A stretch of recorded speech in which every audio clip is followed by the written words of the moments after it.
What did we learn about America this week?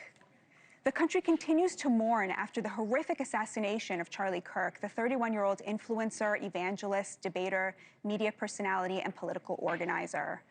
Charlie combined all of those roles into one, bringing a spiritual quality to his politicking, the glamour of media to his college debates, and his persona as a man who loved his family and loved his God to everything that he did. He was a once-in-a-generation talent who pretty much single-handedly was responsible for flipping the youth vote towards Trump. In the last election, Trump won nearly half of voters under 30 years old in a 10-point shift to the right in just 4 years. Among young men, it was even starker. They shifted to Trump by 14 points. It's truly astonishing, and it explains a lot of the reaction, not just to Charlie's murder, but to the entire Trump phenomenon. Throughout the 80s and into the 90s, the left felt locked out of power. Ronald Reagan won nearly every state in the nation in a repudiation of leftist politics. But the left still had the culture. They controlled the arts, universities, literature, and the media. Hollywood was liberal, and in many ways, this was good. We made great strides as a nation on important issues like race relations and gay rights. But a shift came with President Obama's victory, a victory for the left that gave them not just the cultural power of this country, but its political power too, and they got drunk on it. They convinced themselves that the days of competing with Republicans were over. They wrote books about the emerging Democratic majority. They allowed themselves to see the right as the backward holdovers of a bygone era, pre-verbal Neanderthals in a world now peopled by articulate Homo sapiens.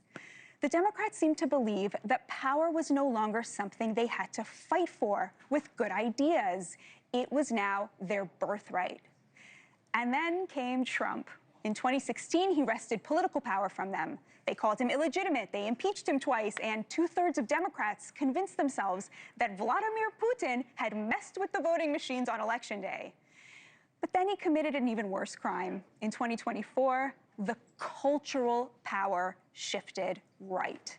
In the blink of an eye, wearing a MAGA hat and doing the YMCA dance became cool.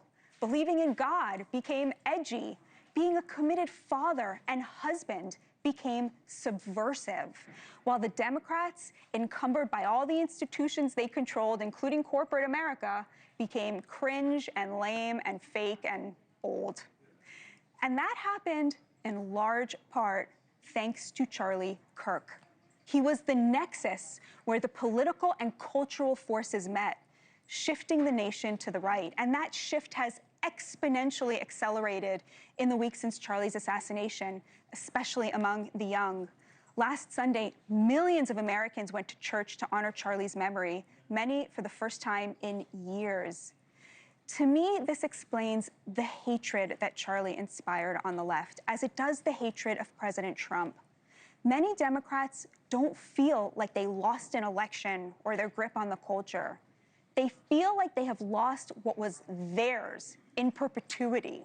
And it's ironic. They paint Donald Trump as a threat to democracy, but they are outraged that they still have to compete in one. Until they learn this lesson, they are going to keep losing elections. Consider this fascinating anecdote told by my colleague Elizabeth Vargas this week. I was talking to two young men this weekend. One is a registered Democrat. The other is what he would call an independent or moderate Republican. Neither one of them agreed with very much of what Charlie Kirk said, but they had watched Kirk's videos on campuses for years as Kirk debated students and anyone else who wanted to stand in line for the chance to prove me wrong, as Charlie Kirk put it, and they respected that. Both of them separately told me this weekend they will never vote for a Democrat again. Both said their social media feeds were filled with far-left agitators celebrating Kirk's assassination. Notice that it wasn't Charlie's opinions that inspired those young men. It was his willingness to debate. Now, I, like the young men who spoke to Elizabeth Vargas, did not agree with Charlie Kirk about everything. I oppose banning abortion, and my religion doesn't hold that life begins at conception. I am a big fan of the Civil Rights Act, and I think Donald Trump lost the 2020 election. But Charlie Kirk still invited me on his show. Tell it like it is, tell the truth, and not pander to fake stuff that is thrown at us.